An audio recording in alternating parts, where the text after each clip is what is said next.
Assalamualaikum warahmatullahi wabarakatuh. Perkenalkan, nama saya Indriana, NIM 06121181924009 dari Program Studi Pendidikan Teknik Mesin Universitas Sriwijaya angkatan 2019. Baiklah, pada video ini saya akan membuat video pembelajaran tentang materi PAHAD dari MK Praktik Permesinan. Selamat menyaksikan. Sebelum kita membahas jenis-jenis pahat bubut, kita harus tahu terlebih dahulu apa itu pahat bubut. Pahat bubut adalah pahat yang digunakan untuk menyayat benda kerja yang dilakukan pada mesin bubut. Selanjutnya yaitu pahat bubut ini dipasang pada tulpus atau rumah pahat. Baiklah, jenis pahat bubut yang pertama yaitu pahat bubut rata kanan. Pahat bubut rata kanan ini membubut diameter luar benda kerja dan arah pemakanannya dari kanan ke kiri dan memiliki sudut puncak sebesar 80 derajat. Selanjutnya yaitu pahat bubut rata kiri. Pahat bubut rata kiri ini memiliki sudut puncak 80 derajat dan membubut diameter luar benda kerja. Namun arah pemakanannya berbeda, yaitu dari kiri ke kanan. Jadi, perbedaan antara pahat bubut rata kanan dan rata kiri yaitu terletak pada arah pemakanannya. Baiklah, selanjutnya yaitu pahat bubut muka. Pahat bubut muka ini memiliki sudut puncak 55 derajat dan digunakan untuk membubut bagian ujung benda kerja, baik yang ditahan oleh senter ataupun tidak. Baiklah, yang keempat yaitu pahat alur. Pahat alur ini digunakan untuk membuat celah alur pada benda kerja yang dibutuhkan. Biasanya digunakan untuk pembatas ketika mengulir benda kerja. Yang kelima yaitu pahat ulir. Pahat ulir ini memiliki sudut pahat yang berbeda-beda tergantung dengan ulir yang akan dibuat. Contohnya ulir metris yaitu dengan sudut pahat 60 derajat dan ulir Whitworth dengan sudut 55 derajat. Untuk keterangan gambar kalian bisa lihat di atas. Selanjutnya yaitu pahat chamfer. Untuk gambarnya kalian bisa lihat di atas. Baiklah, pahat chamfer ini digunakan untuk menumpulkan bagian benda kerja yang tajam. Gunanya untuk memudahkan dalam perakitannya. Nah, yang ketujuh yaitu pahat bubut rata dalam. Pahat bubut rata dalam ini digunakan untuk membubut lubang atau membubut benda kerja bagian dalam. Gunanya untuk memperbesar diameter lubang. Untuk gambar, silakan perhatikan yaitu pahat bubut patching dalam. Nah, pahat bubut patching dalam ini digunakan untuk membubut bagian muka atau patching benda kerja. Untuk gambar, silakan lihat di atas. Yang kesembilan yaitu pahat alur dalam. Pahat alur dalam ini digunakan untuk membuat alur pada bagian lubang. Untuk keterangan gambar, silakan lihat gambar di atas. Yang terakhir yaitu pahat ulir dalam. Pahat ulir dalam ini digunakan untuk membuat ulir bagian dalam benda kerja atau membuat ulir pada lubang.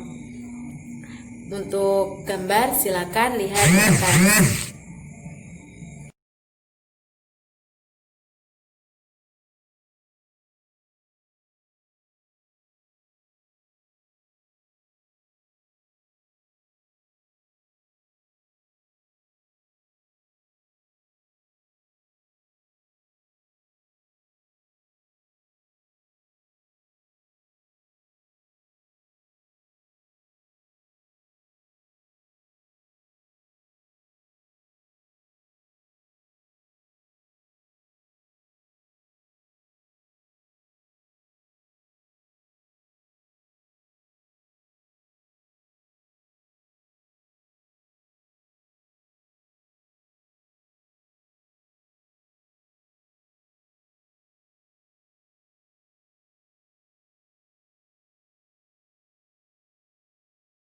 Baiklah, itulah penjelasan jenis-jenis pahat berdasarkan fungsinya. Sekarang saya akan menjelaskan jenis-jenis pahat berdasarkan material yang terkandung di dalamnya. Satu yaitu pahat HSS. Pahat HSS ini adalah pahat high speed steel. Nah, pahat ini memiliki kandungan unsur di dalamnya berupa krom dan juga tungsten dan beberapa unsur paduan lainnya. Nah, pahat ini memiliki kekerasan yang sangat tinggi. Selanjutnya yaitu pahat baja karbon. Nah, pahat baja karbon ini memiliki kandungan karbon yang cukup tinggi dengan konsentrasi 0,7% sampai 1,4%. Nah, baja karbon ini memiliki kecepatan potong yang rendah. Biasanya baja karbon ini digunakan untuk memotong bahan-bahan lunak seperti baja lunak dan kayu.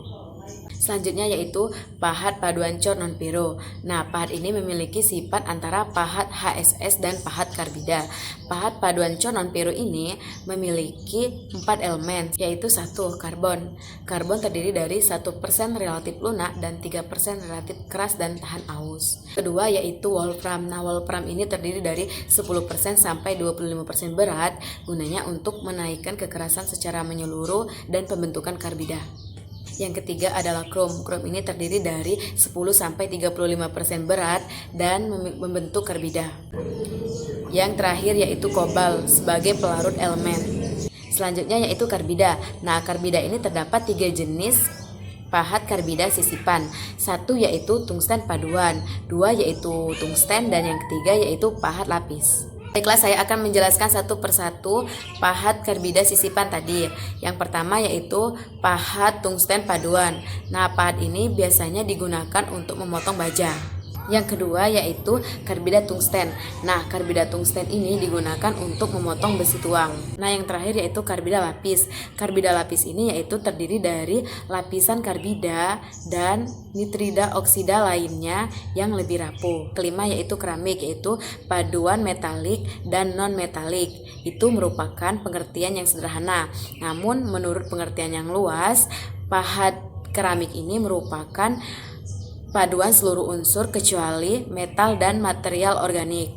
Nah, keramik ini memiliki sifat khusus, yaitu memiliki kekerasan yang tinggi. Namun keramik ini penggunaannya terbatas karena memiliki kerapuan yang tinggi. Nah, salah satu untuk menghilangkan kerapuannya yaitu dengan cara pada proses pembuatannya menggunakan serbuk keramik yang cukup halus, homogen, dan juga murni. Selanjutnya yaitu pahat CBN. Nah, pahat CBN ini digunakan pada proses permesinan dengan menggunakan baja dalam keadaan yang keras seperti HSS, pahat karbida semen, dan yang lain-lainnya. Nah, pahat ini tahan terhadap perubahan kimia pada sampai temperatur 13.000 derajat Celcius. Nah, biasanya pahat CBN ini dibuat dalam bentuk sisipan dan mempunyai harga yang mahal. Yang ketujuh adalah intan. Nah, intan ini merupakan hasil dari proses sintering dari serbuk intan tiruan dan dari bahan kobalt yaitu 5-10%.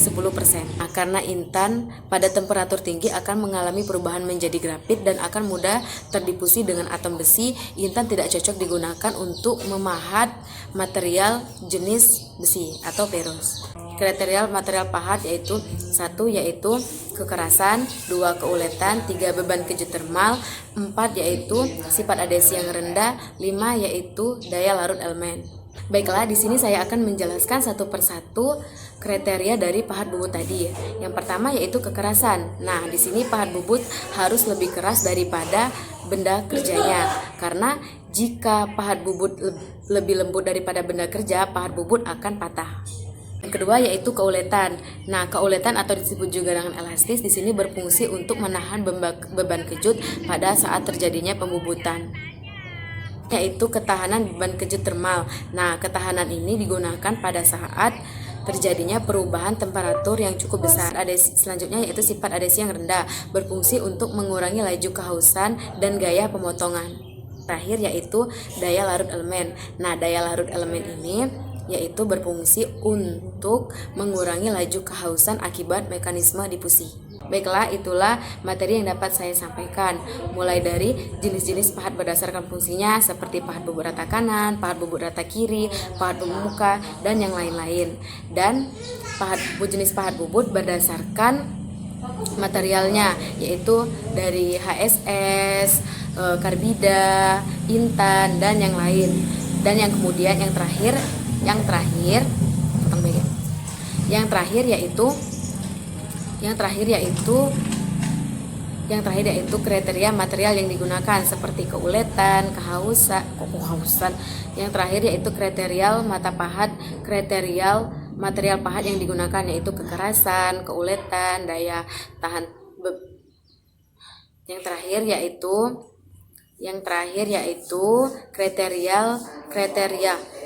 yaitu kriteria material pahat yaitu kekerasan, Yang terakhir yaitu kriteria material pahat, yaitu seperti kekerasan, keuletan, sifat adhesi yang rendah, dan yang lain-lain. Baiklah, semoga bermanfaat. Terima kasih. Wassalamualaikum warahmatullahi wabarakatuh.